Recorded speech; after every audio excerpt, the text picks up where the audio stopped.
Hello po sa mga mahal kong listeners. Magandang araw po sa inyong lahat. Makakasama nyo na naman po ulit kami, ang Johnny Tandem. Hi po sa inyo! At ako na naman po ulit ang inyong tagapagsalaysay, si Miss Winnie, at ito ang ating kwento. Magandang araw po, Miss Winnie. Ako po si Kara. Sumulat po ako sa inyo para ibahagi ang isang mahalagang karanasan ko sa buhay. Isang karanasan tungkol sa matinding pagmamahal, pagtataksil at sa kung hanggang saan ang kayang gawin ng isang taong nasakta ng husto. Pakinggan niyo po sana ang aking karanasan. Sisimulan ko na po ito. Naupo ako sa pinakamababang bleacher ng gym habang hinihintay matapos ang practice nila Jigs. Amoy pawis ang paligid pero sanay na ako. Pagkatapos ng shift ko sa coffee shop, tumidiretso ko para panoorin siya. Laging nakangiti ang coach nila sa kanya. Pumito na si coach, senyales na ng uwian. Nagpunas ng pawis si Jigs gamit ang laylayan ng jersey niya. Lumapit siya sa akin ng may napakalaking ngiti. Nawawala ang pagod ko kapag nakikita ko ang mga ngiting yan. Pinunasan ko ang noo niya. Kanina ka pa, babe? Sorry nag-extend kami ng 30 minutes. Alam mo na, malapit na kasi ang finals kaya puspusan na ang pagpapractice namin. Okay lang, Jigs. Katatapos lang din ng shift ko sa cafe eh. Okay. Ay, medyo nakakapagod ngayon eh. Grabe ang pressure sa akin ni coach. Natural lang naman yon kasi ikaw ang team captain. Kaya nga lahat talaga umaasa na muli kong maiuwi ang trophy. Siya nga pala, baka pwede mo naman akong ilibre ng merienda ngayon. Nagutom ako Naku, wala pa akong budget eh. Hindi pa ako sumasahod. Sayang naman. Sorry masyado lang akong stress sa practice kasi.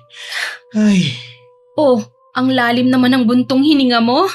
may isa pa kasi akong problema Tignan mo tong sapatos ko Medyo natatanggal na yung swelas. Tapos wala na yung kapit. Medyo madulas na kanina Delikado pag natuluyan na to sa final game namin. Naku, mabuti pa ipatahi mo na yan para wala kang maging problema. Wala pa ba yung bibigay sa inyong sapatos? Wala pa nga Patatahi ko to.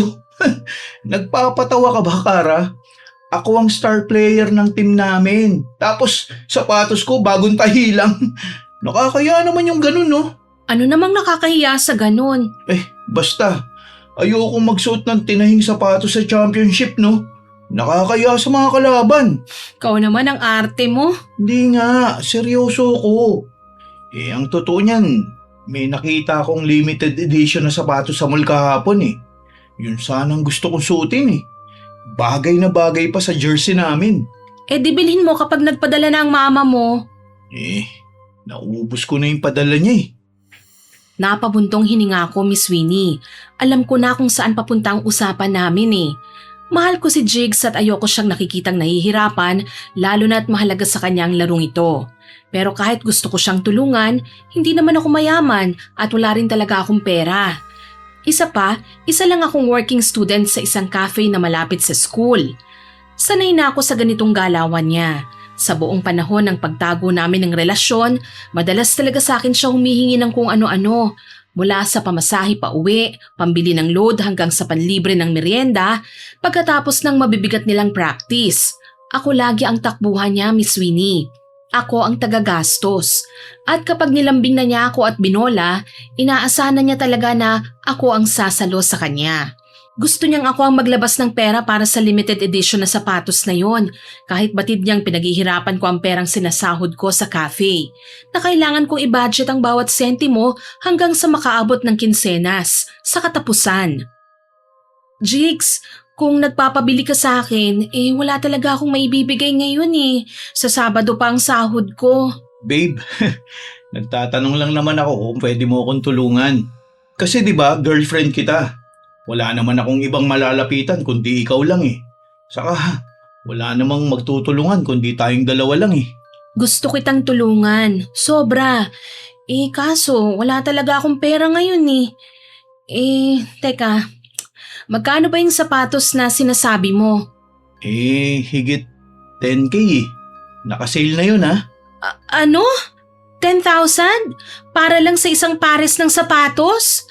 Jigs, halos isang buwang sahod ko na yun Saan ako kukuha ng ganyan kalaking halaga? Pwede ka naman mag-advance muna sa boss mo sa cafe. O kaya, humiram ka sa kaibigan mo. Ibabalik ko rin sa'yo kapag nanalo kami sa championship. May cash prize kasi yun eh. Ayokong umutang, Jigs. Hindi mo na ako bibilin yan. Okay lang, Kara. Naiintindihan ko naman eh. Hayaan mo na kung madulas ako sa court at mabali yung binti at kamay ko habang naglalaro. Ikaw naman, huwag ka naman magsalita ng ganyan. Sinasabi ko lang ang totoo na wala pa akong budget. Akala ko ba mahal mo ako? Sa ganitong simpleng bagay lang, hindi mo pa ako matulungan. Ibabayaran naman kita eh. Sa sinabi niya ay bigla akong nakonsensya. Tumalikod siya ng bahagya at yumuko. Hinawakan ko ang braso niya pero iniwas niya ito. Masakit sa dibdib na nagtatampo po siya sa akin, Miss Winnie eh. Ayokong maramdaman niyang hindi ko siya sinusuportahan. Gusto ko lang naman na maintindihan niya ang sitwasyon ko eh. Ilang sandali pa, humarap din siya sa akin. Hinawakan niya ang dalawang kamay ko ng mahigpit. Tinitigan niya ako sa mga mata. At dito na naman ako nagsimulang maging malambot. Kara, makinig ka sa akin ha. Ang sapatos na yun ang magiging susi ng panalo natin. Pinapangako ko sa'yo, kapag nakuha kong sapatos na yun at nanalo tayo sa championship, iaalay ko ang panalo ko sa'yo sa harap mismo ng buong university. Totoo ba yan? Iaalay mo talaga sa akin? Palagi mo nga sinasabi sa mga tao na single ka eh. Sinasabi ko lang yun para hindi mainis sa mga fans ko. Kailangan natin ng suporta nila eh. Pero ngayon iba na. Pag nanalo tayo, i-announce ko sa lahat na ikaw ang inspirasyon ko. Na ikaw ang official na girlfriend ko. I-announce mo sa lahat? Na tayo na? Oo naman babe. Ipagmamalaki kita sa buong campus. Ay sus, binubola mo lang ako eh. Ano ka ba? Hindi bola yun no. Seryoso ko, Kara. Matagal ko na rin gustong malaman nila na sa akin ka lang. Nakakapagod din kasing magtago sa mga tao eh. Gusto kong makita ng buong eskwelahan na hawak ko ang kamay mo habang umaakyat ako sa stage para kunin yung trophy. Talaga lang ha, baka mamaya sa iba mo ibigay yung panalo mo. Ang dami kayang nag-aabang sa labas ng gym araw-araw para lang abutan ka ng tubig at towel. Imposible yun. Sa'yo ko lang iaalay yun no, wala nang iba. Pagkatapos ng laro, ipagmamalaki ko talaga na ikaw ang nagbigay sa akin ng lucky shoes ko. Gusto kong mainggit silang lahat sa akin dahil swerte ko sa'yo. Magkano ba kasi ulit yung sapatos na yon?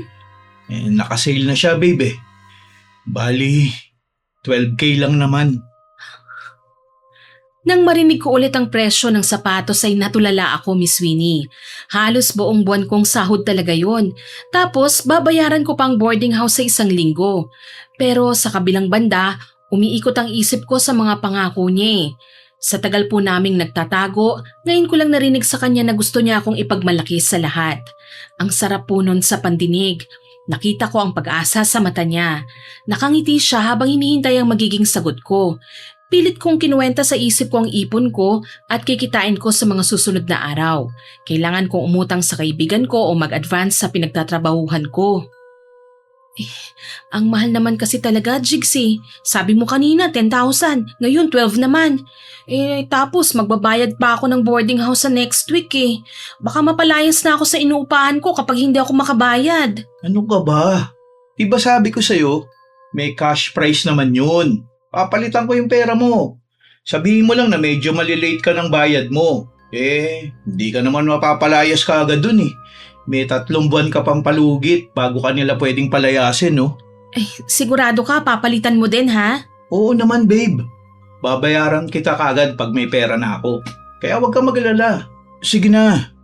Ayaw mo bang makita kong suit yun habang sinisigaw ko ang pangalan mo sa harap ng buong university? Malalaman nilang ikaw ang reyna ko. Sige na nga, hahanapan ko ng paraan para mabili ko kagad yon. Basta, wag mo lang sana akong binibilog ha. Yes! Thank you, babe. Ikaw talagang pinakamabait at pinakamagandang girlfriend sa buong mundo. I love you! Bolero. Uy, hindi ah.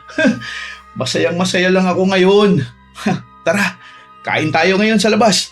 Ako ang taya. Akala ko ba wala kang pera?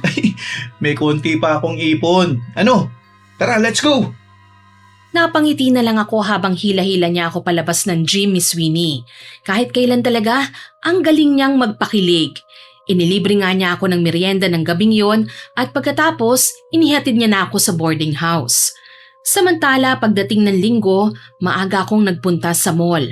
Nakuha ko na ang kinsenas kong sahod Sabado ng gabi. Kinapalan ko na rin ang mukha ko at bumali ko ng advance sa manager namin. Nagdahilan akong may sakit ang nanay ko sa probinsya at kailangan kagad ng pera pambili ng gamot. Nakonsensya nga po ako ng husto sa pagsisinungaling ko pero isinantabi ko muna ito. Kailangan ko kasing mabuo ang pambili ng hinihinging sapatos ni Jigs. Pagpasok ko sa isang shoe shop, hinanap ko kagad ang limited edition na sapatos. Nakita ko ito mismo sa gitna ng mga display.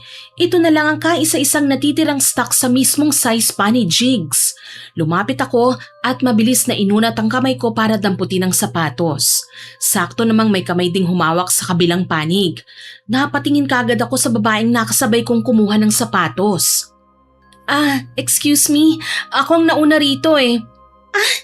Excuse me rin, sabay nating hinawakan to eh. Tsaka bitiwan mo nga, bibilhin ko to. Ako rin eh, bibilhin ko. Teka, namumukaan kita eh. Ikaw yung laging tumatabay sa court kapag may practice ang basketball team ng school, hindi ba? Yung working student na nagtatrabaho sa isang cafe. Tama ba ako? Oo, ako nga. Ano naman ngayon? Pwede ba bitawan mo ng sapatos? Babayaran ko na to sa counter eh. Babayaran? At anong ipambabayad mo dito? May pera ako.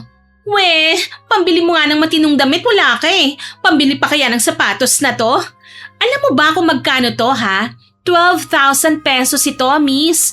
Kaya mo ba yon? Oo, kaya ko. Dahil tulad ng sinabi ko kanina, may pera ako. Ang yabang mo Parang totoo naman. Hindi ako nagyayabang. Ipinaglalaban ko lang ang karapatan ko.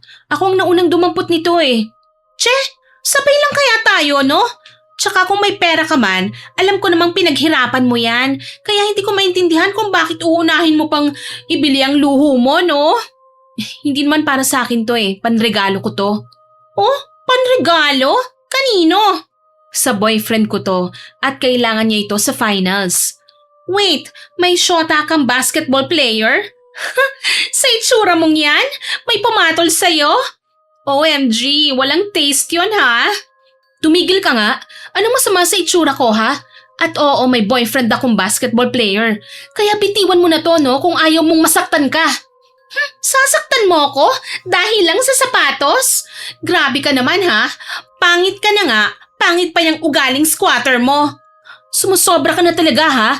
Oo, teka lang. Huwag ka namang hyper masyado. Nagsasabi lang naman ako ng totoo eh. Sino ba yung boyfriend mo? Si Jigs.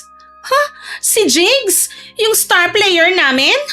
Oo, si Jigs Ramos. Bakit? Bawal ba siyang magkaroon ng girlfriend na working student?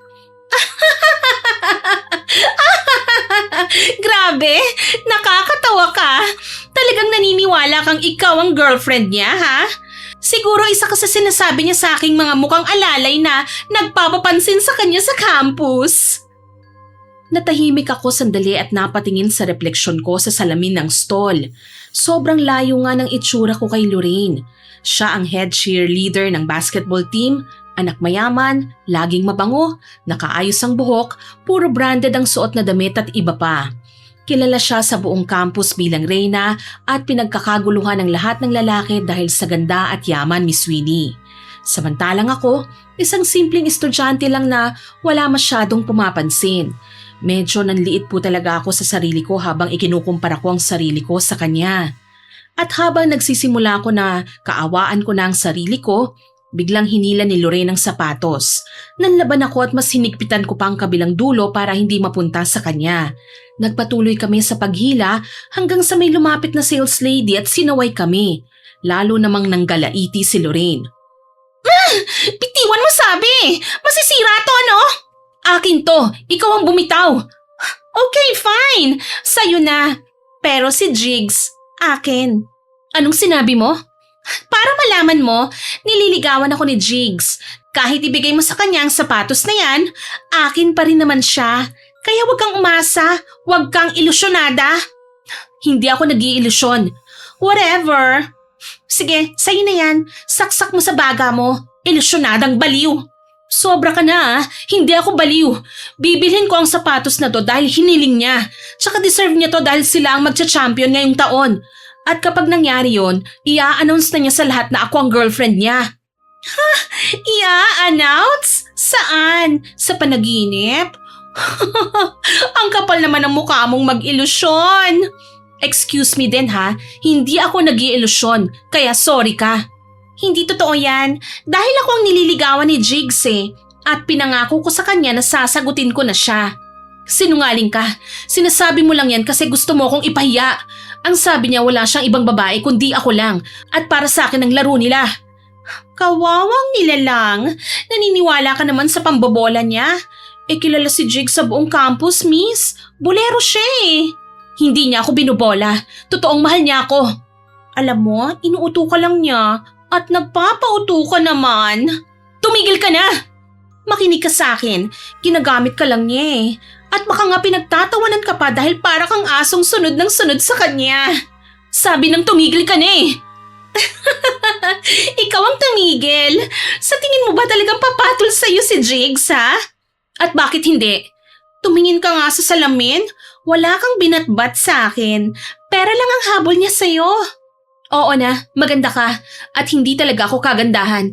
Pero at least, ako, natural. Ikaw, isang maarte at retokadang babae. Ha? Anong sinabi mo? Retokada? Aba, sumusobra ka na ha? Ikaw ang sumusobra na. Makinig ka sa akin. Hindi ka niya mahal. Dahil kung talagang mahal ka niya, siya ang gagastos para sa'yo. Anong sinabi mo?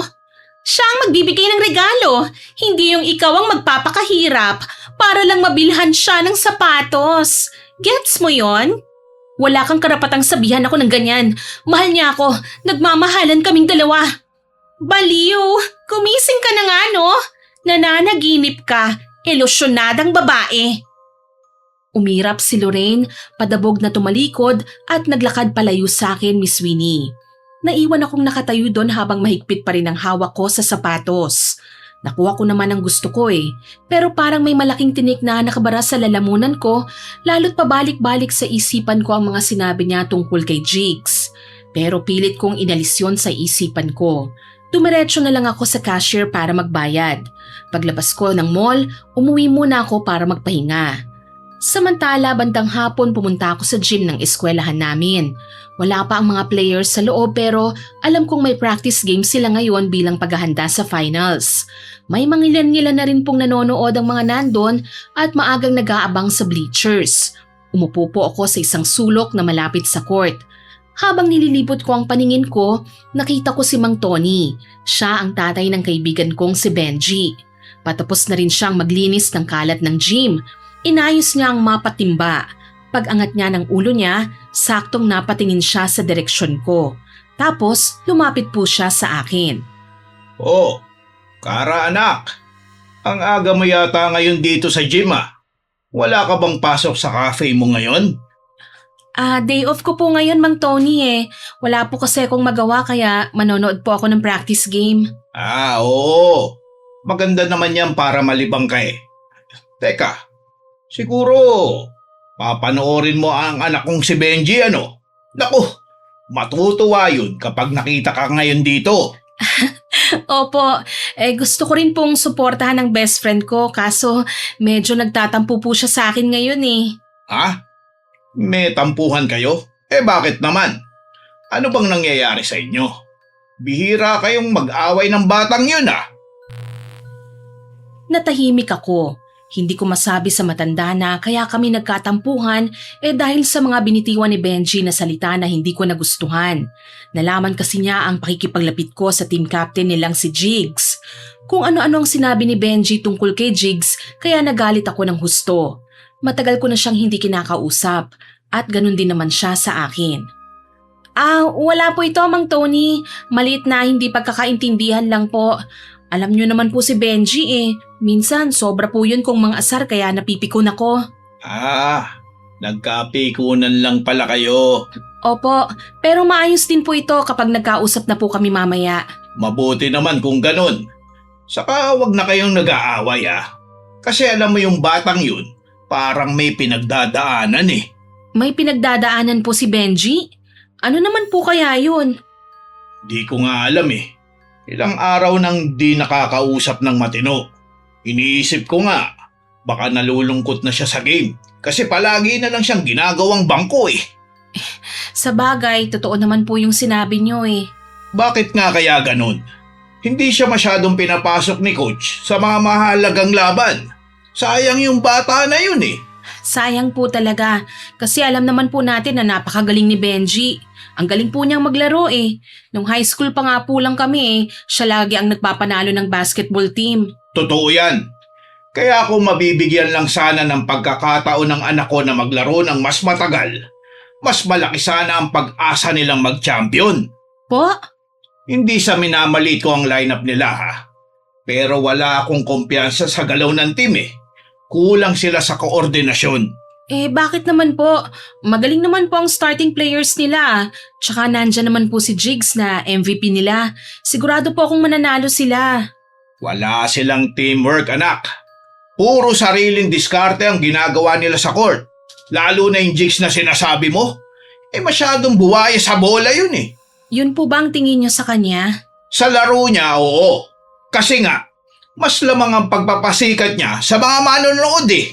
Hindi naman po siguro. Anong hindi? Siya lagi ang may hawak ng bola at halos ayaw ipasa. Nauubos ang oras sa pagyayabang imbis na gumawa ng matinong laro. Siguro po may strategy lang din po si coach para sa kanila. Kaya hinahayaan niyang ganun ang diskarte ni Jigs. Sana nga.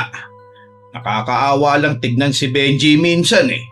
Alam kong gustong gusto niya maglaro, pero hindi man lang siya pinagbibigyan. Sa bagay, tama rin naman po kayo. Oh, di ba? Alam mo ang kakayahan niya, pero anong ginagawa nila? Ginagawang reserba lang ang anak ko at ginagawa pang utusan minsan. Hayaan niyo na po, Mang Tony.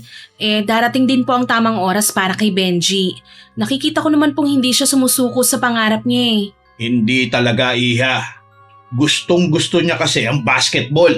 Saka yung pagbabasketball ang nagbibigay sa kanya ng scholarship dito eh. Totoo nga po yun. Pero tulad ng sabi ko po, hayaan niyo na po yun. Malay natin makapasok din po siya at makapaglaro. Yan nga ang ipinagdarasal ko, Kara. Gusto kong makita ang anak kong naglalaro ng masaya. Teka. Kanina ko pa pansin yung hawak mong paper bag ah. Mukhang may re-regaluhan ka ha? Para basahan ako yan ha? Ay, naku, hindi po, Mang Tony. Iba po ang pagbibigyan ko nito. Ganun ba? Pasensya na kung nag-assume kagad ako. Akala ko kasi para sa best friend mo eh. Ay, hindi po. Para kanino yan? Para po sa espesyal na lalaki. Ibibigay ko po sa kanya para maging pampaswerte niya sa laro niya. May special person ka na pala eh. At mukhang player din ha. Swerte naman ng batang yun, Kara. Hindi naman po masyado, Mang Tony. Uy sus, pahambol ka pa anak. Pero alam mo, sana lang talaga marunong siyang magpahalaga ng bagay na binibigay mo. Marunong naman po siya siguro. Si Jigs ba yan? Po? Wag mo na sagutin ha. Pasensya ka na, Iha. O siya, aalis na ako ha. Ililigpit ko pa itong mga gamit ko rito eh. Sige po, Mang Tony. Salamat po sa oras. Tumalikod si Mang Tony bitbit ang timba at mapatungo sa storage room sa likod ng bleachers. Habang nagtatagal, dumating ang buong team para sa practice game kasamang ilang import. Mainit ang labanan pero sa huli, natalo ang grupo ni Jigs sa grupo ni Benji. Kitang-kita kong matinding panggigigil sa mukha niya dahil hindi niya matanggap ang pagkatalo. Pagkatapos magsalita ni coach, pumasok na sila sa locker room. Nanatili akong nakaupo sa bleachers. Maya-maya nang wala ng tao sa gym at sa locker, lumabas na si Jigs at nilapitan ako. Buwisit na practice game yan. Nakita mo ba yung nangyari sa court ha? Oo, nanood ako, hindi ba? Kumalma ka nga, practice game lang yun eh. Oo nga, practice game lang. Pero nakakabuwisit yung nangyari. Ayoko ng ganun, napapahiya ako. Dapat kami yung nanalo, hindi yung mga reserba na yun Nagkataon lang naman siguro. Hindi nagkataon yun. Sinadya nilang ipahiya ako. Nagpasikat ng todo yung Benji na yun Lakas makapagyabang kapag nakakashoot. Magaling din naman talaga si Benji maglaro. Tsaka siguro nag-enjoy lang din siya ng husto kasi bihira niya maipakita yung galing niya sa court natin eh. O so, kinakampihan mo ang mokong na yun? Sandali nga. Totoo ba yung sabi nila na best friend mo ang lalaking yun, ha? Oo, bakit? May problema ba ron? Wala naman siyang ginagawang masama sa'yo ah. Anong wala? Bulag at bingi ka ba, ha? Kanina ko pa sinasabi na pinahiya niya ako sa game. Hindi naman niya siguro yon intensyon. Kahit na. Nasapawan pa rin ako, no? Ako ang star player dito, Kara. Ako dapat ang pinapanood ng mga tao. Hindi yung kaibigan mo. Jigs, naglalaro kayo bilang isang koponan. Mas maganda nga yun kasi mas malaki ang tsansa niyong manalo kapag nagtutulungan kayo sa court. Talagang pinaninindigan mo pa yan, ha? Boyfriend mo ko, Kara. Dapat sa akin ang kampi mo eh. Hindi dyan sa Benji na yan. Eh gusto ka ba sa kanya, ha? Ano ba yung sinasabi mo? Magkaibigan lang kami ni Benji. Pues, sabihan mo yung kaibigan mo na lumugar siya, ha? Reserba lang siya ng team. Huwag siya magpapasikat kapag ako nagbabantay sa kanya.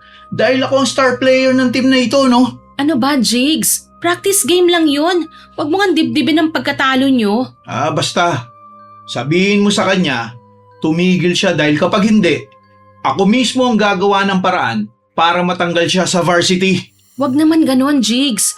Ang pagiging varsity player niya ang dahilan kung bakit siya nakakapag-aral dito sa college.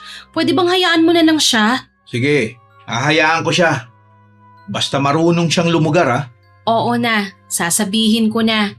Tsaka bakit ka ba nag-aalala? Ikaw pa rin naman ang aasahan ng lahat sa laro niyo sa finals. Kahit na. Nakakabwisit pa rin isipin ang pagmumukha niya eh. Nakakasira ng araw ang mga pinaggagagawa niya sa loob ng court. Ay, kumain ka na lang kaya muna, Jigs. Dinalhan kita ng merienda para kumalma ka man lang. Nawala na ako ng gana. Nilapitan ko siya at hinawakan ko ang magkabilang braso niya para pakalmahin siya. Nakakunot pa rin ang noo niya, Miss Winnie. Kinuha ko ang malaking paper bag na itinago ko sa likuran ko. Nang makita niya ito, nawala ang lahat ng inis at galit sa itsura niya. Biglang kuminang ang mga mata niya, lalo na nang makita niya ang limited edition na sapatos. Hinawakan niya ito ng mabuti at sinuri ang bawat detalye. Napangiti siya ng todo. Lumapit sa akin, hinawakan ang magkabilang balikat ko at hinalikan ako ng malambing sa pisngi. Bigla ako natigilan sa ginawa niya, Miss Winnie. Ramdam ko ang mabilis na pagtibok ng aking puso. Ito po kasi ang unang beses na hinalikan niya ako eh. Sa sobrang kilig ko, nakalimutan ko ang lahat ng pagod ko sa pagtatrabaho sa cafe. Nawala sa isip ko yung matinding asaran namin ni Lorraine. Sulit na rin ang bawat sentimong ibinayad ko doon sa sapatos. Basta makita ko lang siyang ganito kasaya, ibibigay ko sa kanya ang lahat. Grabe, babe. Binili mo talaga tong sapatos? Oo naman, talagang gumawa ko ng paraan para mabili ko yan. Para sa'yo, Jigs. Grabe. Hindi ako makapaniwala. Sige na, isukat mo na. Naku, wag na. Baka madumihan eh. Salamat, babe, ha. Ang swerte ko talaga sa'yo. We, Totoo nga. Ikaw talaga ang swerte ko. At ikaw ang pinakamagandang nangyari sa buhay ko. Wala nang tatalo sa'yo, grabe. oo na, okay na. Yan ka na naman sa pambobola mo eh. Di ako nambobola, no? Alam mo, isusuot ko talaga to sa finals. At itong sapatos na to, ito ang magpapanalo sa team. Oo na, sige na. Kumusta naman yung inis mo? Nawala na ba? Wala na. Siyempre, pinasaya mo na ako eh. Mabuti naman at napasaya kita. Thank you, babe, ha. Ang bait-bait mo talaga. You're the best. Ang sarap mong maging inspirasyon. Salamat babe ha. At na-appreciate mo ang lahat ng binibigay ko sa'yo. Dapat lang namang i-appreciate eh. Dahil bihira na mga babaeng katulad mo sa panahon to, no? Maganda, mabait, at mapagmahal. Ewan ko sa'yo, Jigs. Magaling ka talagang magsalita kapag nakuha mo na ang gusto mo. Hindi nga ako nambobola, no? Oo na. Basta ha, yung pangako mo, tuparin mo yon. Pangako? Anong pangako yun? Naaaminin mo na sa lahat na ako ang girlfriend mo. Kasi alam mo, ang hirap makuha ng sapatos na yan, ano? Ha? Paanong nahirapan ka? Dahil ba sa bayad? Babayaran ko naman, di ba? Kapag nanalo kami sa game. Hindi naman yun ang ibig kong sabihin eh. Alam mo bang nakipag-away pa ako sa store ng dahil sa sapatos na yan? Talaga? Sino naman yung nakaaway mo? Saka bakit kayo nag-away? Sabihin mo sa akin, sinaktan ka ba, ha? Hindi naman niya ako sinaktan. May maarte lang na babae na gusto ring bilhin ng sapatos na to. Sino nga yun? Si Lorraine, yung head cheerleader nyo. Sabi niya nagde-date daw kayong dalawa. Nililigawan mo daw siya. Si Lorraine? Nako, huwag kang maniwala dun. Baliw yung babaeng yun eh. Talaga?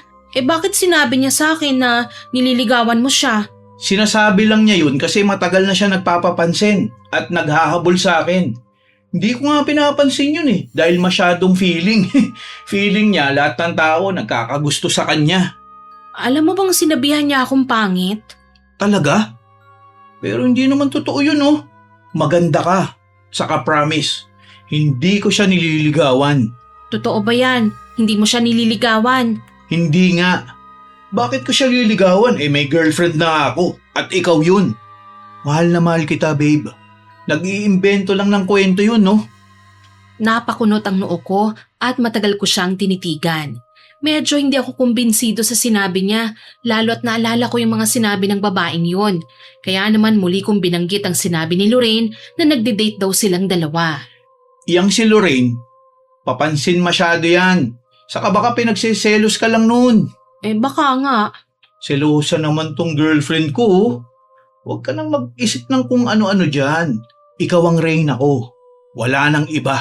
Talaga? Ako lang? Oo nga. Hayaan mo. At malalaman ng lahat ang tungkol sa atin pagkatapos ng finals. Sasabihin ko na sa lahat na ikaw ang nag-iisang babae sa buhay ko. Seryoso ka talaga dyan, ha? Aasahan ko yan. Kapag hindi mo ginawa yan, babawiin ko talaga yung sapatos sa'yo. Seryosong seryoso. I love you, Kara. Maraming salamat dito, ha. Hinding-hindi kita bibiguin. Nawala ang huli kong pagdududa nang marinig ko ang pagtawa at paninigurado ni Jigs. Niyakap niya ako ng mahigpit bago kami naghiwalay. Pinili ko na lang kalimutan ang sinabi ni Lorraine. Nagpatuloy ang mga araw ko sa pagiging working student, Miss Sweeney. Pumasok ako sa klase, nagtatrabaho sa cafe at umuwi sa boarding house. Pero napansin kong ilang araw ko nang hindi nakikita si Benji kahit sa mga practice. Dahil doon, naisipan kong hanapin si Mang Tony isang hapon. Hinanap ko siya sa buong school hanggang sa napadpad ako sa gym. Pumasok ako para tignan kung naglilinis ba siya. Wala pong tao doon, pero may naririnig akong nag-uusap sa locker area. Bahagyang nakabukas ang pinto. Dahan-dahan akong lumapit at sumilip sa nakaawang. Nanlaki ang mga mata ko. Sina Lorraine at Jigs ang nasa loob noon. Nakaupo si Lorraine habang nakatayo si Jigs sa harapan niya at nakangiting nakatingin sa babae. Ang ganda talaga nitong bag na binili mo sa akin, Jigs. Sakto sa kulay ng damit ko, oh. Talaga? Nagustuhan mo? Oo. Naku, siguradang maiinggit na naman ang mga kaibigan ko kapag nakita nila to. Oo, totoo yan. Teka, saan ka kumuha ng pinambili mo rito? Di ba sabi mo naubos na yung allowance mo na pinadala ng mama mo? Dumiskarte lang ako. Diskarte? At ano namang diskarte yon? Nagbenta ako ng sapatos. Yung binigay ng fan ko. Wait, sinong fan yan? Tsaka anong sapatos yon? Yung sapatos na nakita natin dati sa mall. Yung tigte 12K, binili sa akin ni Kara. Wait, Kara palang pangalan niya? Binigay niya talaga yun sa'yo? Oo nga, Ibinigay niya o hiningi mo? hiningi ko. Konting bola lang, bumigay na. Ang daling utuin ng babaeng yun eh. Konting lambing ko lang, bigay kagad. Oh my God, ang tanga naman niya. Tapos yung sapatos, binenta mo? Oo, binenta ko sa online shopping. Naibenta ko pa ng 15K eh. Mas malaki pa ang kinita ko kumpara sa original na price nito sa mall. In fairness ha, ang galing mo doon ha. Siyempre naman. At yung pinagbilhan, yan, yung pinambili ko sa bag mo ngayon na gusto mo. Ay, ang sweet mo naman. Pero grabe ka kay Kara ha. Hindi ka ba naaawa sa kanya? Bakit naman ako maaawa ron? Hoy, todo effort kaya siya sa'yo. Tsaka nagpapakapagod magtrabaho yon para mabili yung sapatos tapos ibinenta mo lang din? Hindi ko naman siya pinilit eh. Ginusto rin niya talagang bigyan ako. Sabagay. Pero paano kapag nalaman niyang ibinenta mo yung binigay niya? Naku, baka magwala yun. Madali lang yan. Sasabihin ko lang na ninakaw sa locker. Okay na yun. Wow, napakalupit mo talaga. Ganun talaga ang diskarte. Kapag nalaman niya yun, naku, mag-aalala pa yun sa akin eh. Ay, grabe ka talaga. Baliw sa akin yun eh. Halos bigay sa akin ang lahat para lang sa relasyon namin na di naman totoo. Hindi nga ba talaga totoo? Baka naman kayo talaga ha? Tsaka baka nafa-fall ka na rin sa kanya. Uy, hindi ah. Ginagamit ko lang siya. Kailangan ko kasi ng utusan, ng tagagawa ng project at sponsor kapag wala akong pera. Bakit siya? Siya kasi ang pinakamadaling mauto dito sa school. Sumikip ang dibdib ko, Miss Winnie. Nahirapan akong huminga. Napahawak ako sa pader ng locker room para hindi ako matumba. Ramdam ko ang panlalamig ng buong katawan ko. Nanatili akong nakatayo doon. Pinakinggan ko ang bawat salitang lumalabas sa bibig ng lalaking akala ko nagmahal ng tunay sa akin. Sa bagay, uto-uto talaga siya eh. Akala naman niya magkakagusto ka sa kanya. Ang pangit-pangit kaya niya. Kaya nga eh. Tsaka tanong ko lang, paano mo ba nasisikmura na di kita ng babaeng yon? Hindi ka ba nandidiri? Ha? Hindi naman ko talaga. Hay nako, nakakadiri kaya siya. Mukha siyang gusgusin at hindi naliligo, no? Tapos ang kapal ng mukha na magpakilalang girlfriend mo. Hay nako. Uy, hindi ko nga GF yun no. Ikaw lang babaeng gusto ko. At magiging nag-iisang babae sa buhay ko. Ay, ayan ka na naman. Totoo yan. Ikaw ang reyna ng campus na to, di ba? Ipagpapalit ba kita dun? Walang panama yun sa ganda at class mo eh. Talaga lang ha? Oo nga. Saka tignan mo yung sarili mo. Flawless ka. Ang bango mo at nasa iyo ang lahat ng hinahanap ko sa isang babae. Sus, bolero ka talaga, Jigs. Sabihin mo niyan, kapag nakuha mo na ang gusto mo sa akin, iiwan mo na rin ako at ipagpapalit mo na sa ibang tanga dyan sa tabi-tabi. Kilala kaya kita, magaling kang maglaro sa loob at labas ng court. Hindi mangyayari yun. Seryoso ako sa'yo, Lorraine. Matagal na kitang gusto, alam mo yan. Bakit naman ako titingin sa iba pa? Ay nako, wag ka talaga ha. Kilalang kilala ko ang likaw ng bituka mo. Nagsasabi ko ng totoo. Magkaiba naman kayo ni Kara eh. Si Kara, madaling utuin at utus-utusan. Ikaw, iba ka. Ikaw yung tipong hindi pwedeng basta-basta pakakawalan. Talaga lang ha? Pwes, patunayan mo yan. Kailan mo balak hiwalayan ng pambansang tanga na yan ha? Ayoko magmukhang pangalawa lang ako sa paningin ng mga tao rito sa campus ha? Pagkatapos ng huling laro, ako mismo ang magtatapon sa kanya. Pagod na rin naman ako magkunwari na gusto ko siya eh. Siguraduhin mo lang ha, Jigs? Teka, ba't ganyan ang tono mo? Sasagutin mo na ba ako, ha? Pinag-iisipan ko pa nga eh. Ano ko ba? Huwag ka na kasing magpakipot pa. Halos isang buwan na ako nanliligaw sa'yo eh. Sige na, sagutin mo na ako. Ayoko nga. Hindi naman ako nagpapakipot ano. Naniniguro lang muna ako. Ano bang gusto mong gawin ko? Gusto mo ba ipagsigawan ko sa court na ikaw ang swerte ko, ha? At ikaw ang girlfriend ko? Kaya mong gawin yon? Siyempre naman. Walang kahirap-hirap sa akin yun.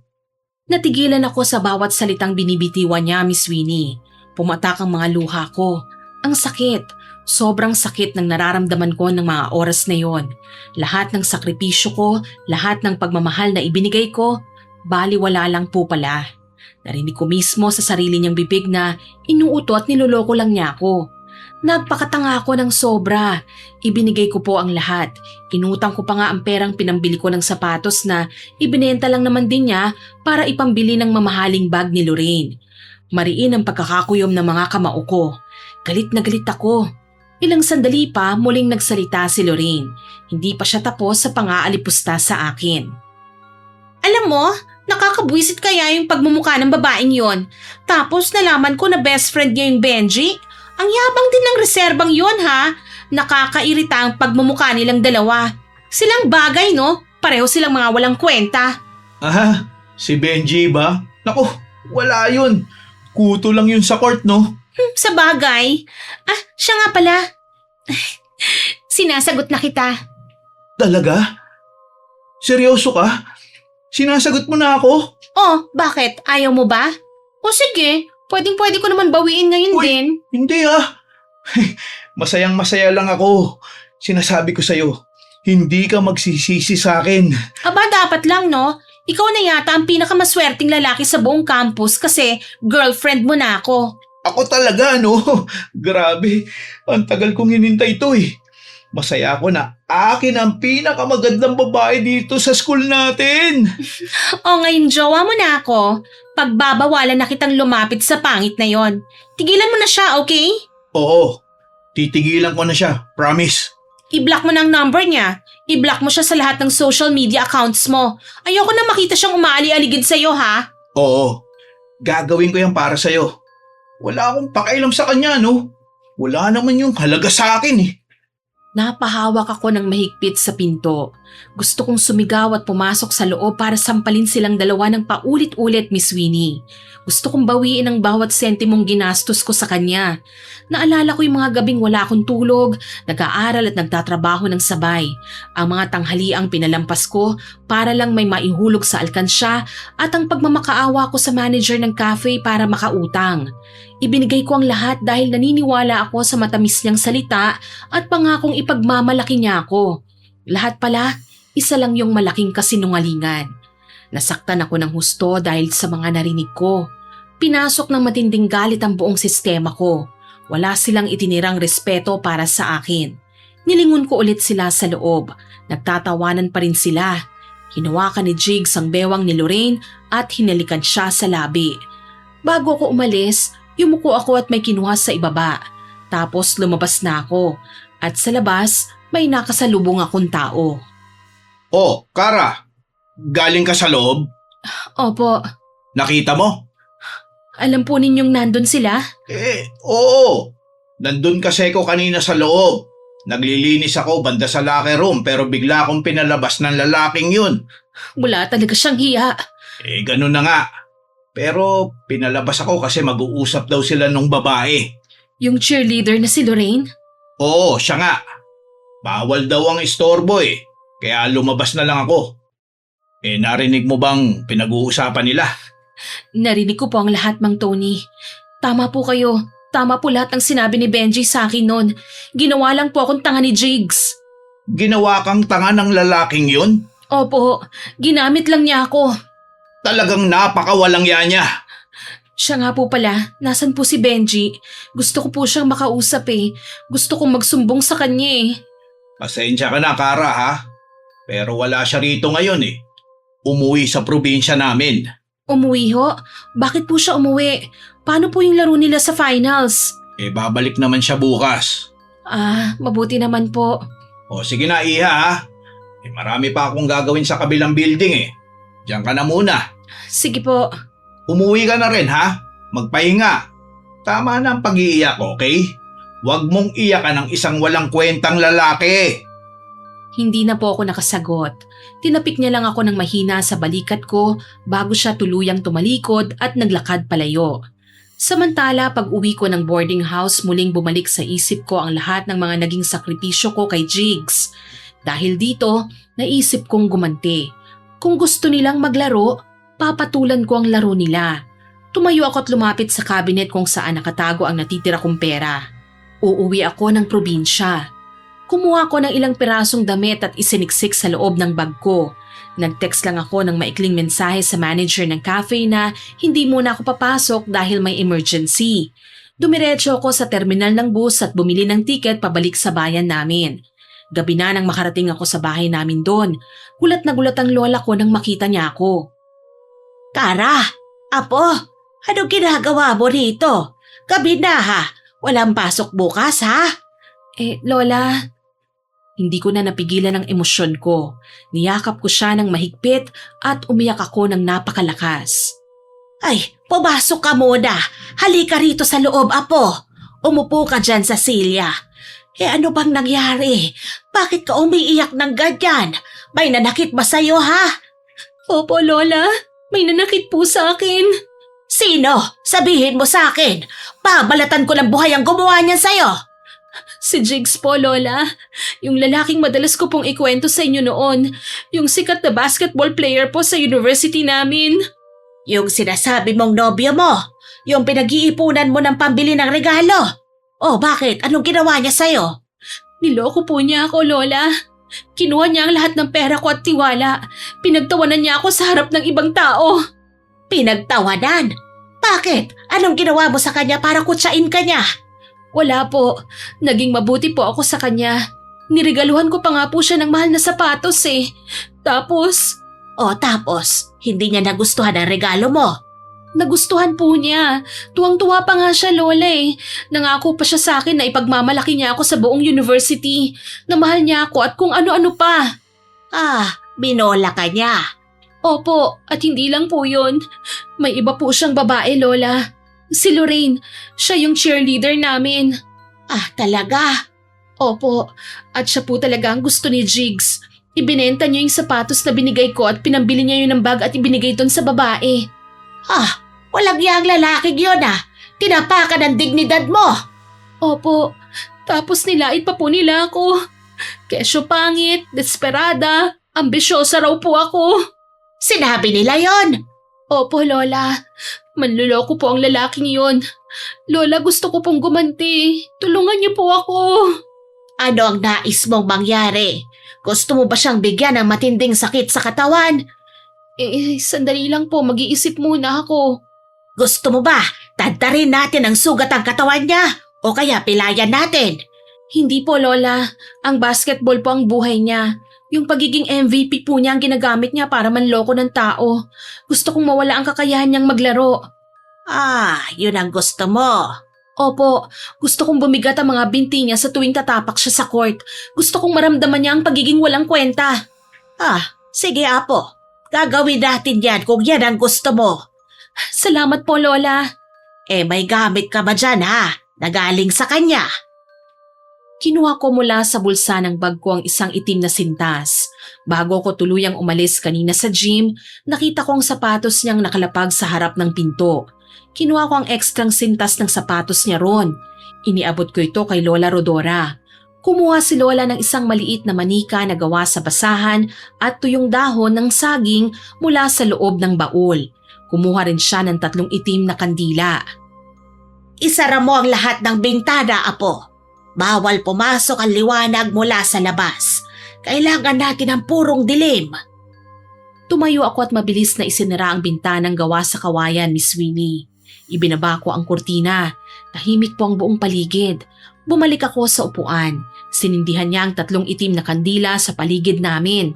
Inilagay niya ang mga ito sa sahig at pinaupo niya ako sa harapan niya. Inilagay niya ang manika sa gitna ng 3 kandila. Kunin mo ang posporo at patayin mo ang gasera. Pero bago yan, handa ka na bang simulan natin ang ritual?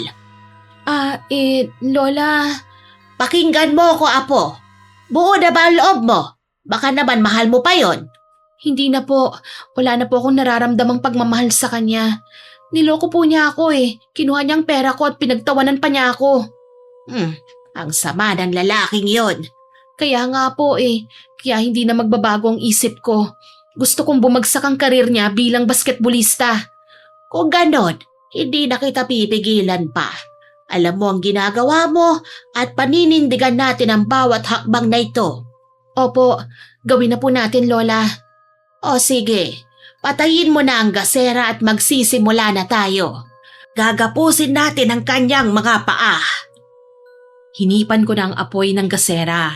Tanging liwanag na lang ng 3 itim na kandila ang nagbibigay ilaw sa amin, Miss Winnie.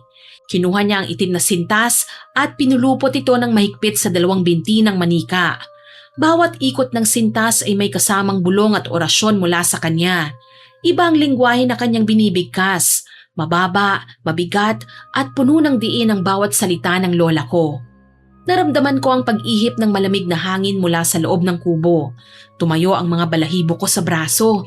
Gumalaw ang mga apoy ng kandila. Ngunit hindi ito namatay. Nagpatuloy si Lola sa pagpulupot ng sintas sa mga binti ng manika. Hawakan mo ito, apo. Ikaw ang magtapos. Ibigay mo ang lahat ng galit mo dyan. Walang iya ka, Jigs. Pagsisisihan mo ang ginawa mo sa akin. Hinawakan ko ang manika at idiniin ang huling buhol ng sintas. Hinigpitan ko ito ng sobra. Iniisip ko ang mga naging tawa nila ni Lorraine. Iniisip ko ang pagod at puyat ko. Iniisip ko si Benji na palagi nilang pinapaasa sa court at pinagtatawanan. Siya na lagi nilang binubuli. Ang sintas na ito ang magiging kadena niya. Sa bawat hakbang niya sa court, magiging mabigat ang paghakbang niya na para bang may bakal siya sa paa. Manigas sana siya sa gitna ng laro. Makaranas sana siya ng matinding kahihiyan. Mapahiya sana siya sa harap ni Lorraine at sa harap ng lahat ng taong naniniwala sa kanya. Mangyayari yan, Apo. Huwag kang mag-alala. Gaganti tayo sa hayop na lalaking yon. Yan po talaga ang gusto ko, Lola. Gusto kong makita kung paano guguho ang pangarap niya at pati na ang kayabangan niya. O sige, kayong naibuhol mo na ang tali. Kailangan makinig ka sa akin. May bilin pa ako, Apo. Ano po yun, Lola? Itago mo ang manikang ito. Nasa iyong mga kamay ang pagpapawalang bisa nito kung sakaling magbago ang isipan mo. Iniabot niya sa akin ang manika, Miss Winnie. Kinuha ko ito at pinagmasdan ang nakagapos nitong mga binti. Mabigat sa loob na gawin ko ang bagay na ito eh. Pero sa isip ko, tama lang na bigyan ko ng leksyon ng bolerong basketballista na yon. Salamat po, Lola. Hindi ko kakalagan ito hanggat hindi niya napagbabayaran ang lahat ng mga kasalanan niya sa akin. Ikaw ang bahala, Apo. Pero ibalot mo yan sa isang itim na tela, ha? Huwag mo hahayaan na makita yan ng ibang tao. Huwag mo rin hahayaan na mabasa yan ng tubig o maulanan. Kapag nangyari yun, mawawala ang bisa ng sumpa. Opo, Lola. Iingatan ko po ito. Mabuti. O sige na, tapos na tayo. Tumango ako kay Lola, tsaka ako tumayo para sindihan ang ilaw namin. Muli kong binuksan ang bintana at pumasok ulit ang sariwang hangin ng probinsya. Pinatay ko ang 3 itim na kandila at niligpit na ni Lola Rodora ang mga ito pabalik sa loob ng kanyang baul. Maraming salamat po talaga, Lola. Pasensya na po kung dumating ako ng walang pasabi sa inyo, ha? Huwag kang humigi ng pasensya, Apo. Dugo at laman kita. Walang sino man ang pwedeng manakit sa'yo nang hindi nakakatikim ng ganti mula sa pamilya natin. Salamat po talaga ulit, Lola. Ay, teka lang. Kumain ka na ba? May natira pa akong kanin at ulam dyan sa kusina Wala po akong gana, Lola Gusto ko na po sanang matulog. Oo, sige. Pumasok ka na sa kwarto mo. Maaga kitang gigisingin bukas para makasakay ka kagad sa unang biyahe ng bus pabalik sa Maynila. Pumasok ako sa kwarto ko, tapos binalot ko ng itim na tela ang manika bago nilagay sa loob ng bag. Humiga ako sa kama at nakatingin sa kisame. Hindi ako makatulog, Miss Winnie. Paulit-ulit na nag-e-echo sa utak ko ang mga narinig kong orasyon ni Lola Rodora. Napangiti ako. Bukas, magbabago na po ang lahat. At ang pinakamahalaga sa lahat, matatapos na ang pagiging bida ni Jigs sa court. Matitikman na niya ang ganti ng isang taong ginawa niyang alipin at utu-uto. Samantala, kinabukasan ay maaga nga akong nakabalik.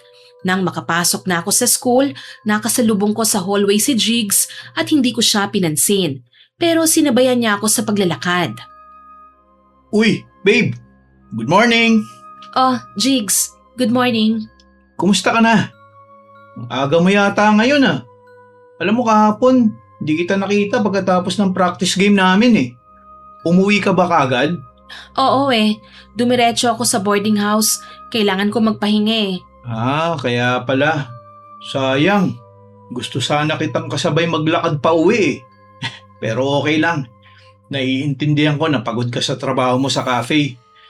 Bukas na ang finals Excited ka na ba? Tumingin siya sa akin habang naglalakad kami. Ang laki ng ngiti niya, Miss Winnie. Inosente ang itsura ng mukha niya. Walang bakas ng ginawa niyang panloloko kahapon. Oo naman. Excited na nga ako Dapat lang no. Kailangan nandun ka bukas Uy, umupo ka sa unahan ng bleachers Gusto ko nakikita kita habang naglalaro ako. Ikaw kaya ang swerte ko. Siyempre, manonood ako. Hindi ko palalagpasin ang finals na yon. Yes! Yan ang gusto ko sa'yo Sobra talaga ang suporta mo sa akin. Kaya lalo kitang nagugustuhan araw-araw Alam mo, ang ganda-ganda mo ngayon Iba yung glow mo eh. Bolero ka talaga. Nang uuto ka na naman. Uy, hindi ah. Totoo yung sinasabi ko. Saka promise, gagalingan ko bukas sa game. Nakakasuka ang mga salita niya, Miss Winnie. Nakita ko at narinig ko ang naging usapan nila ni Lorraine kahapon. Kaya alam ko na po ang totoo. Ibang-ibang sinasabi niya sa akin kumpara sa mga sinasabi niya sa babaeng yon. Napakagaling po niyang umarte. Bawat salitang lumalabas sa bibig niya, puro kasinungalingan. Pinigilan ko na lang po ang sarili ko, Miss Winnie. Pinigilan kong isumbat sa kanya ang lahat ng alam ko. Kailangan ko kasing magtimpe eh. Pinili kong sakyan kung ano man ang trip niya. Talaga lang ha. Sige, aasahan ko yung galing mo bukas sa court. Makakaasa ka babe. Iaalay ko sa'yo ang championship trophy namin. Ikaw lang ang reyna ko no? Wala nang iba. Oo na, Jigs. Naniniwala na ako. Siya nga pala babe. Pwede ba akong humingi ng pabor sa'yo? Anong pabor? Ilibre mo naman ako mamaya ng merienda oh. Libre? Wala ka bang allowance ngayon? Wala akong dalang pera ngayon eh. Kapos na kapos talaga ako. Di pa rin nagpapadala ng pera si mama eh. Sa totoo lang, Miss Winnie, asar na talaga ako sa kanya. Kahapon lang ginamit niyang pambili ng mamahaling bag ang pinagbentahan niya ng sapatos na ibinigay ko sa kanya. Tapos ngayon, magpapalibre na naman siya sa akin ng merienda. Ang kapal po talaga ng mukha niya. Wala siyang konsensya. Hinawakan pa niya ako sa braso at nagpa-cute. Gusto ko siyang itulak palayo eh. Pero huminga ako ng malalim at ngumiti na lang. Oo sige. Mamaya na lang. Kailangan ko kasing pumasok sa room ngayon eh. Baka malate ako sa klase. Mahigpit pa naman yung prof namin sa attendance. Ayun! Thank you talaga babe ah. The best ka talaga. Sige mamaya na lang tayo magkita.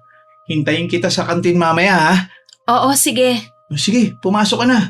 Mag-aral ka mabuti ha. Ingat ka. Ingat ka rin. Tumalikod na siya papunta sa kabilang building. Kumuway pa siya sa mga kakilala.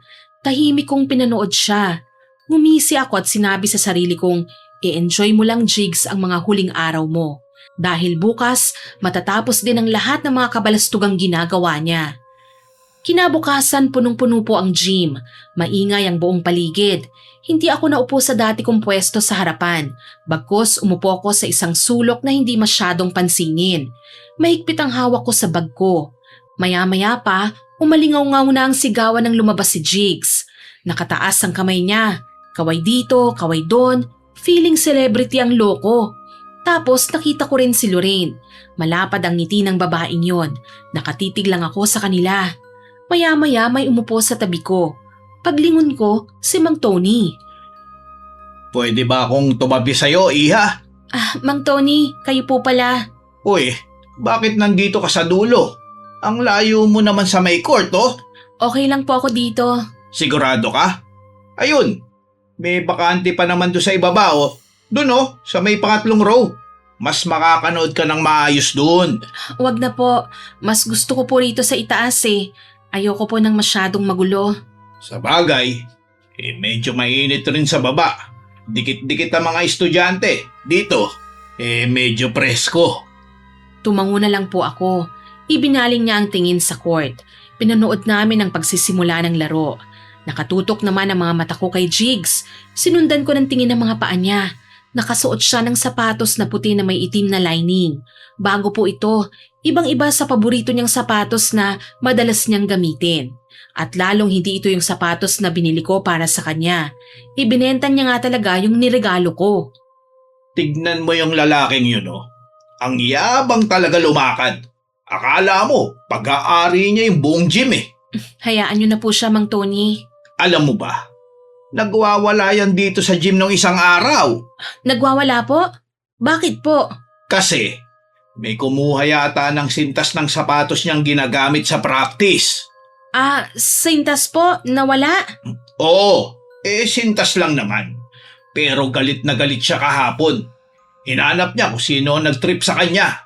Siguro may estudyanteng galit sa kanya. Kaya tinago yung sintas niya para inisin siya. Baka nga po may nagalit lang sa kanya kaya ginawa yon. Pero hindi po akong kumuha ng sintas na yun ha, Mang Tony. Uy, nako! Wala naman akong sinasabing ikaw ang kumuha, Iha. Alam ko namang hindi mo gagawin yun eh. Napakabait mo kayang bata. Opo, wala po akong kinalaman doon. Nagsinungaling ako, Miss Winnie. Ako po ang kumuha ng sintas na yun eh, at hindi ko isosooli yun sa kanya. Nandito yon sa loob ng bag ko. Nakapulupot ng mahigpit sa mga paa ng manika. Bawat ikot ng sintas na yon, sumisimbolo sa galit ko. Pinisil ko ang bag ko mula sa labas. Naramdaman ko ang matigas na hugis ng manika sa ilalim ng mga libro ko. Tumunog ang malakas na buzzer. Magsisimula na po ang laro. Pumunta sa gitna ang mga players ng magkabilang team. Si Jigs ang nag-jump ball para sa university namin. Nakuha po nila ang bola. Mabilis siyang tumakbo papunta sa kabilang ring. Sumigaw ng malakas ang buong crowd. Sumigaw din si Lorraine mula sa gilid ng court. Ay sus! Ganun lang eh, sigawan na kagad. Mang Tony, pigal-pigal din po sa emosyon. Baka ma-high blood po kayo niyan. Pagkasabi ko noon, hinawakan ko ng mahigpit ang bag ko. Naghintay ako. Sabi kasi ni Lola Rodora, gagana ang barang sa lalaking yon na babagsak siya dahil sa taglay niyang kayabangan. Maya-maya ay nasa tapat na ng 3 points line si Jigs. Pumorma siya para tumira. Ngumisi siya bago ibinato ang bola. Sumablay po ito. Tumama lang sa ring at tumalbog palabas. Napasigaw sa panghihinayang ang buong crowd.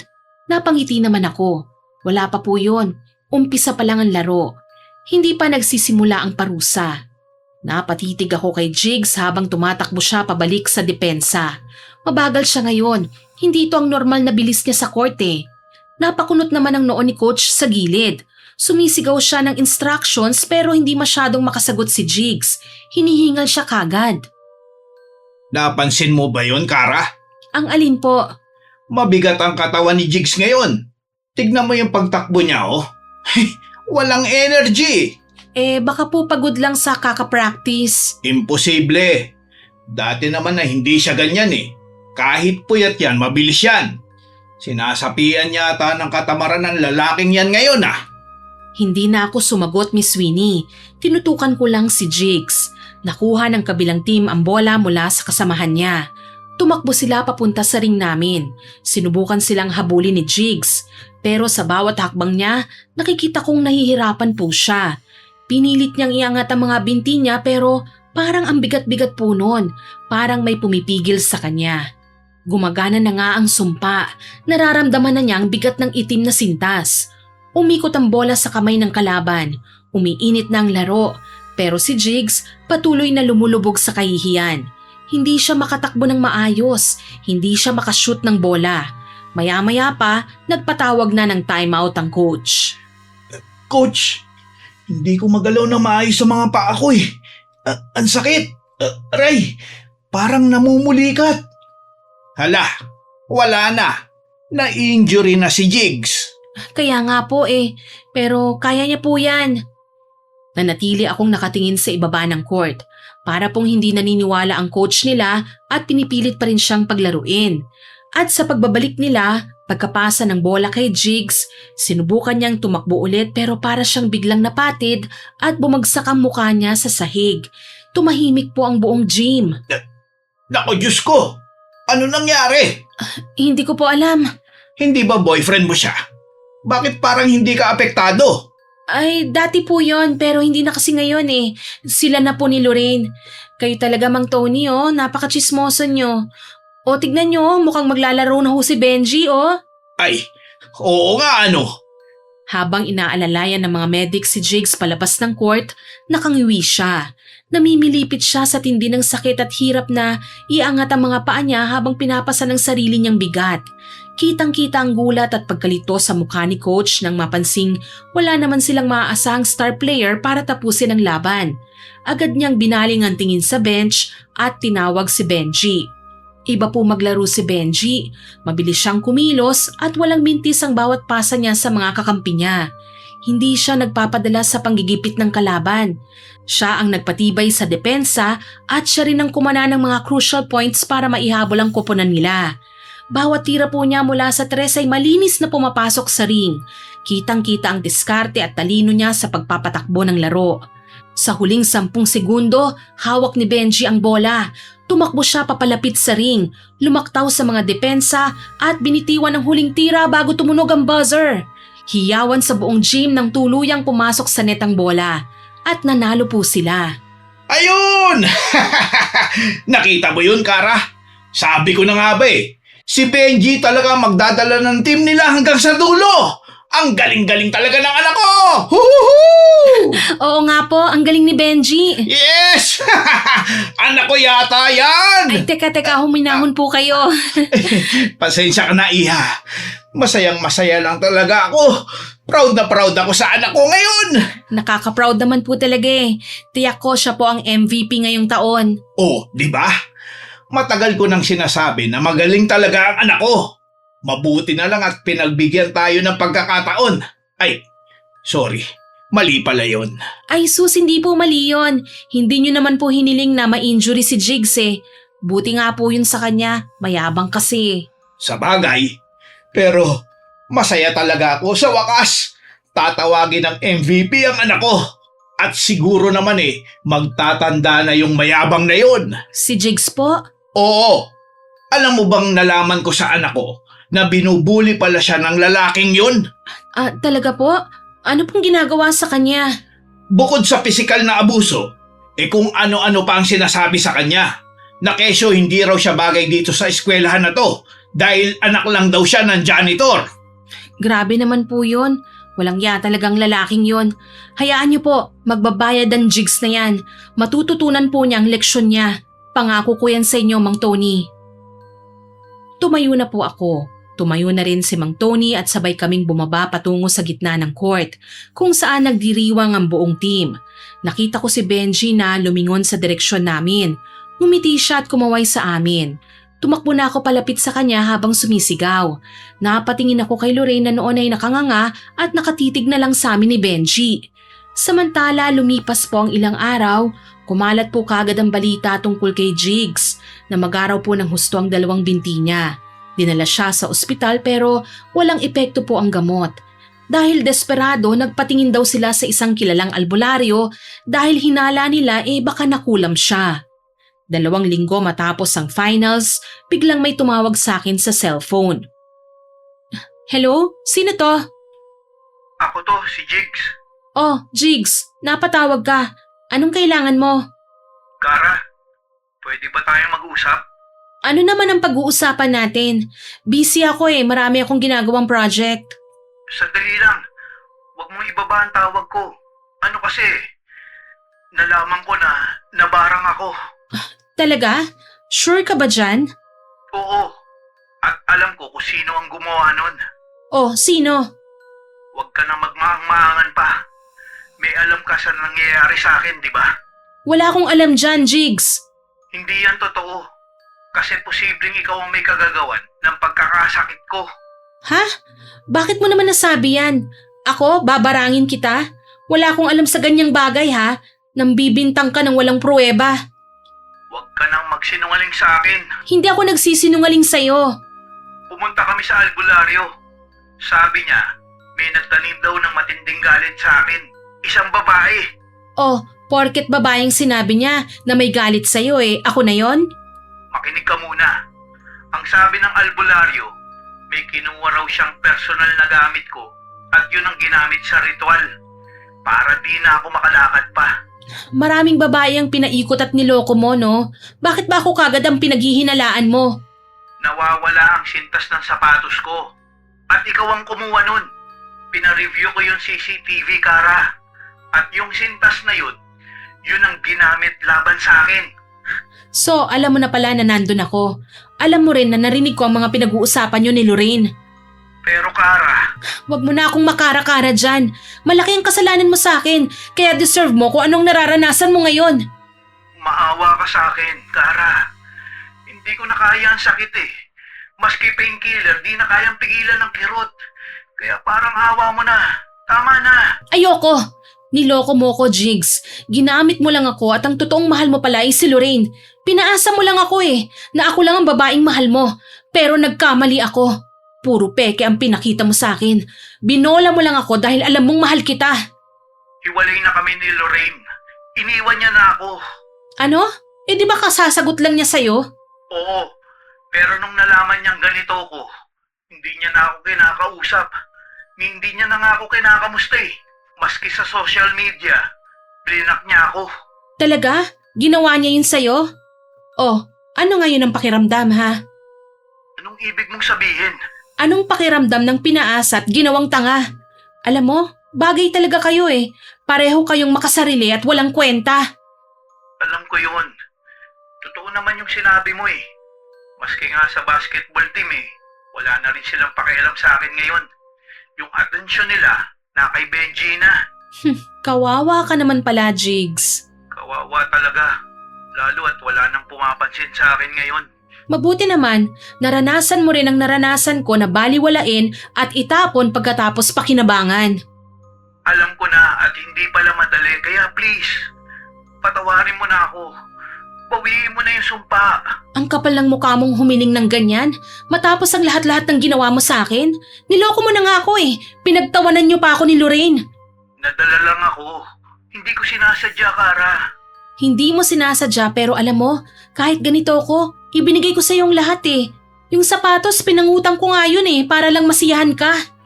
Alam ko mga sakripisyo mo para sa akin. Hindi mo alam, dahil kung alam mo, hindi mo ibebenta ang sapatos na yun para lang mabilhan ng mamahaling bag si Lorraine. Wala kang awa, Jigs. Kinuha mo ang lahat sa akin. Dinig ko ang malakas na hagulgol ni Jigs sa kabilang linya. Alam kong bawat salita ko, nawawalan na siya ng pag-asa. Pero nagmatigas po ako, Miss Winnie. Hindi ako nagpahiwatig ng konting awa. Kara, nagmamakaawa ako. Tama na please. Hindi ko na talaga kaya eh. Nawala ng lahat sa akin. Patawarin mo na ako. Madaling humingi ng tawad kapag nasa ibaba ka na. Paano nung nasa itaas ka? Inisip mo bang nararamdaman ko noon, ha? Aminado ko. Naging makasarili ako. Naging gahaman ako. Ginamit ko ang itsura ko para makuha ang mga gusto ko. Mabuti naman at alam mo. Kara, aayusin ko ng lahat. Ibalik mo lang sa normal ang mga binti ko ngayon. Gagawin ko ang lahat ng iuutos mo. Gusto mong gumaling? Gagawin mo talaga ang lahat, ha? Oo, kahit ano. Ibalik mo lang ako sa dati. O sige, papayag akong luwagan ng sintas na nakatali sa manika. Makakalakad ka na ulit pero hindi ko tuluyang tatanggalin yon hanggat hindi mo nagagawa ang 3 kondisyon ko. Ano mga yun? Sige sabihin mo. Gagawin ko ngayon din. Una, babayaran mo ang bawat sentimo ng sapatos na binigay ko sa'yo. Ngunit hindi ka hihingi sa mga magulang mo ha. Magtatrabaho ka sa gym bilang janitor at assistant ni Mang Tony araw-araw pagkatapos ng klase mo hanggang sa mabuo mo ang halaga. Sige, gagawin ko. Tatanggapin ko ang trabaho. Pangalawa, pupuntahan mo ng personal ang lahat ng babaeng niloko mo dito sa campus. Hihingi ka ng formal na tawad sa kanila. Pero galit na galit ang iba sa kanila. Baka saktan nila ako. Kahit na, harapin mo ang galit nila. Aminin mo lahat ng pambobola mo. Hindi kita patatawarin hanggat hindi nila tinatanggap ang sorry mo. Sige, gagawin ko yan. Pupuntahan ko sila isa-isa. At pangatlo, hindi ka na babalik sa starting lineup ng basketball team sa susunod na season. Hahayaan mong si Benji na ang maglaro. Susuportahan mo siya mula sa bench bilang water boy niya. Waterboy? Kara naman. Baka pwedeng maski reserve na lang muna ako. Narinig mo ako, Jigs. Magiging water boy ka. Ikaw ang magbibigay ng inumin niya. Ikaw ang magpupunas ng pawis niya. At ikaw din ang magbibitbit ng mga gamit niya. Oo na, gagawin ko.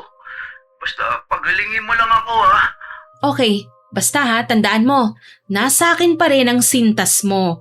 At wala kang kawala sa barang kung hindi mo aayusin yung sarili mo. Matapos kong sabihin yon, tinapos ko na ang tawag, Miss Winnie. Pagbaba ko ng cellphone, kinuha ko ang bag ko. Binuksan ko ang zipper at dinukot ang manika na nakabalot ng itim na tela. Muli kong nakita ang itim na sintas na nakapulupot ng mahigpit sa mga binti ng manika. Dahan-dahan ko itong niluwagan. Hindi ko tinanggal ang tali. At nang matapos, tsaka ko lang to binalot ulit ng itim na tela, tsaka ibinalik ko sa bag ko. Lumipas po ang 3 buwan. Naganap ulit ang championship game. Nakaupo ako sa bleachers habang hawak ko po ang bag ko.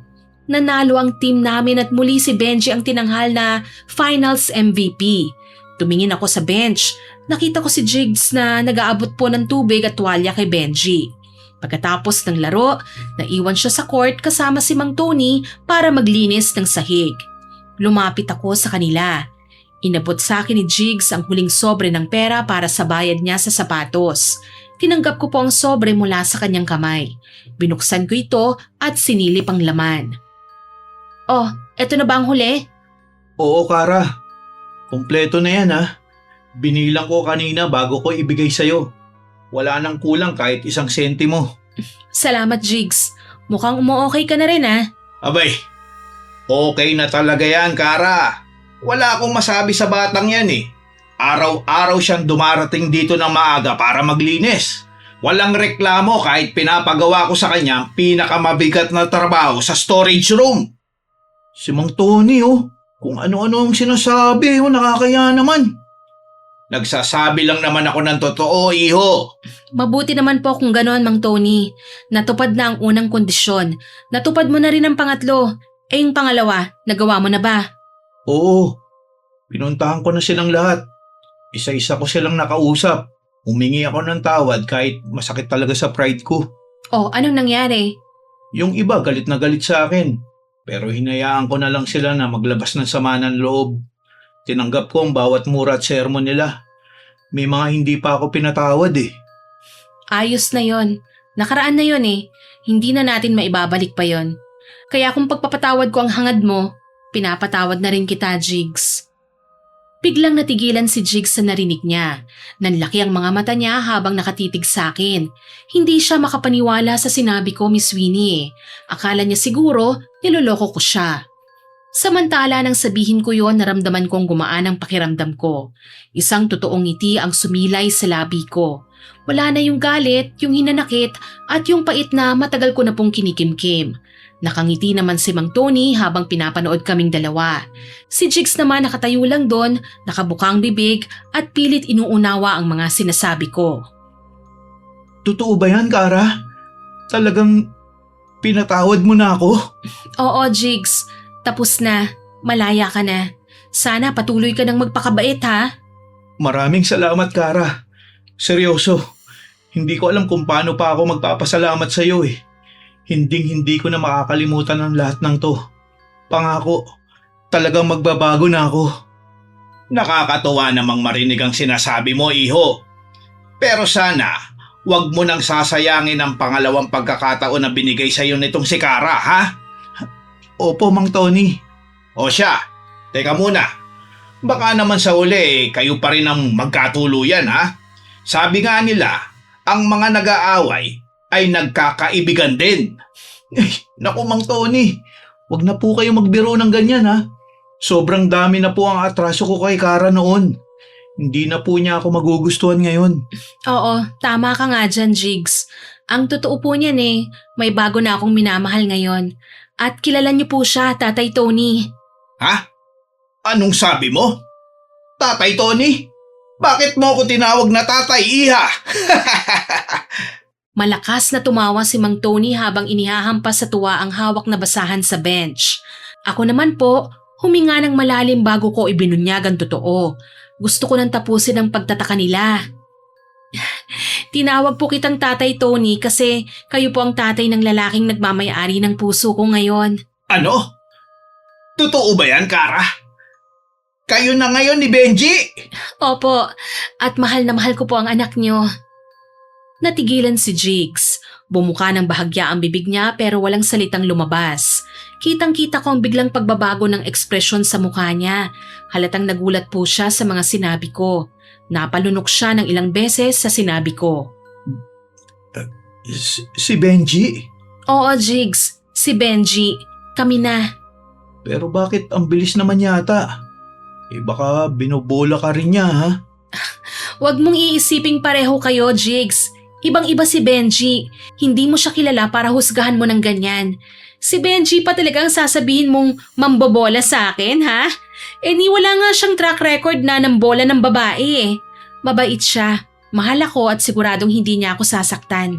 Para talagang kilala mo na siya ng gusto, ha? Oo naman, matagal ko na talaga siyang kilala. Hindi siyang klase ng lalaki na panay lang ang pangako pero wala namang paninindigan. Sinasabi ko lang naman eh. Pakiramdam ko kasi biglaan lang ang lahat. Hindi naman biglaan, sabay kaming lumaki ni Benji. Kaya nga naging mag-best friend kami, hindi ba? Hindi ko lang binigyan kagad ng pansin ang pagpapahalaga niya sa akin. Pero noon pa man, alam kong totoo siya at tunay na nagmamahal sa akin. Akala ko dito lang kayo naging mag-best friend eh. Hindi no, magkababata kami. At mula noon, magkasangga na talaga kami. Handa niya akong ipagtanggol sa kahit kanino. Ganun ba? Eh bakit ngayon lang kayo naging kayo? Matagal nang may gusto sa akin si Benji. Pero hindi ko lang pinapansin kasi ayokong masira ang pagkakaibigan namin eh. Pero na-realize ko na mahal ko rin pala siya. Kung ganun pala, wala na akong pag-asa sa'yo ngayon. Talagang wala na, Jigs. Aray ko naman. Masyado naman direkta yata yun. Wala ka talagang preno. Eh bakit ko pa ipepreno, no? Sanay ka kasi sa mga mabolang salita kaya nasasaktan ka kapag katotohanan ang naririnig mo eh. Straight to the point na ako. Hindi naman ako kagaya mo na nagpapaasa sa wala. Tapos binubola lang pala ako. Oo na, sorry na. Di ba tama naman ako? Mas maganda ng direkta para malinaw at hindi ka na umasa pa. Tsaka nasanay ka kasing bolang lagi mong hawak eh. Kaya akala mo lahat pwede mong bolahin. Oo na. Alam ko naman yung punto mo eh. Tsaka ako talaga yung sumira sa sarili kong tsansa sa'yo. Sinira ko ang tiwala mo eh. Akot ko talaga lahat ng kasalanan noon kaya nararapat lang sa akin to. I'm sorry, Jigs ha. Okay lang. Masaya ako para sa inyo ni Benji. Salamat. Ay, siya nga pala. May ibibigay ako sa'yo. Ano yun? Binuksan ko ang bag ko at kinuha ang manika na may balot na itim na tela. Inalis ko ang tela at kinalagan na ng tuluyan ng manika, Miss Winnie. Dahan-dahan kong inabot ang sintas na yun kay Jigs. Sa mismong sandaling yon, nakita kong bumuntong hininga ng maluwag si Jigs. Naging tuwid na rin ang tindig niya, na wala na ng tuluyan ng bakas ng paninigas ng katawan niya. Oh, ibinabalik ko na sa ito. Sana tandaan mo ang mga aral na natutunan mo rito ah. Wag na wag mo nang uulitin ang panloloko mo sa ibang tao. Hinding-hindi na, Kara. Seryoso ko. Maraming salamat sa pagkakataon. Oh sige, aalis na ako. Magpatuloy ka na sa trabaho mo rito. Itinago ko ang manika sa loob ng bag ko. Tumalikod na ako para lumabas sa gym at sila bumalik na rin sa paglilinis. Nagpatuloy na ang buhay ko ng walang bigat sa dibdib. Lumipas sa mga buwan at tunay ngang nagbago na si Jigs. Nang matapos na niya ang lahat na binigay kong kondisyon, nakabalik na rin po siya sa pagbabasketball. Pero sa pagkakataong ito, iba na po ang Jigs na nakita ng mga tao sa court. Wala na ang dating mayabang na player, Miss Winnie. Mas naging maganda na ang laro nila at tandem nila ni Benji. Nagtulungan sila para sa koponan. Kami naman po ni Benji mas naging masaya at matatag po kami. Natuto akong pahalagahan ang sarili kong halaga. Sa huli na-realize ko na ang bawat pagkakamali ay may katapat na leksyon. Ang galit pwedeng magbigay ng hustisya sa simula pero ang totoong kapayapaan sa puso nanggagaling pa rin sa pagpapatawad. Ang mga taong naging abusado ay tiyak na haharap naman sa sarili nilang karma eh. Pero kapag handa silang humarap sa naging bunga ng ginawa nila at magpapakumbaba, nararapat din naman po silang bigyan ng pagkakataong magbago at magsimulang muli. Hanggang dito na lamang po ang sulat ko, Miss Winnie. Maraming salamat po sa pagbabasa ng aking kwento. Sana po maraming natutunan ang mga subscribers nyo sa ibinahagi kong karanasan. More power po sa ating lahat. Ang isa sa mga masusugid na nakikinig sa inyong channel, Kara. Sana po nagustuhan nyo ang kwento ni Kara na ibinahagi namin sa inyo ngayon. Pero hindi po ito makukumpleto nang walang shoutout sa mga masusugid nating listeners. Siyempre! Shoutout po kina Sweetie Lorraine, Lian, Toneng at Bombom, Kay Grace Gison, kay Jenny Rivas, kay Sydney Crosswind, at kay Grace Valdez na nag-comment sa Nangaliwa na Mrs. Upload. Ang sabi po niya, finally naubos ko na lahat ng kwento na na-upload Miss Winnie sa Kakamarathon. Perfect attendance na ako niyan. Anyway, God bless po sa channel ninyo. More uploads to come.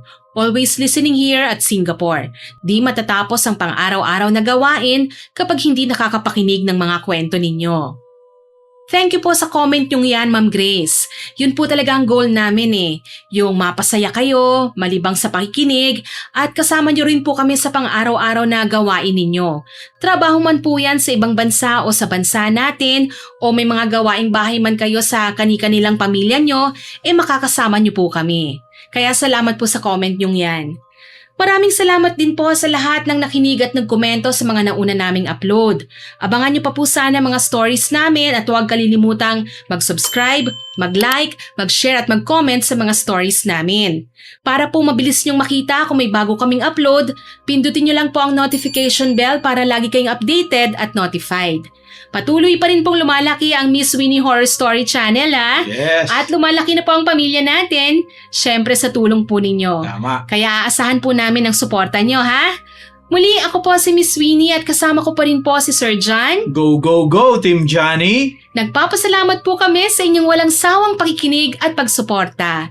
God bless po sa ating lahat. Bye! Bye!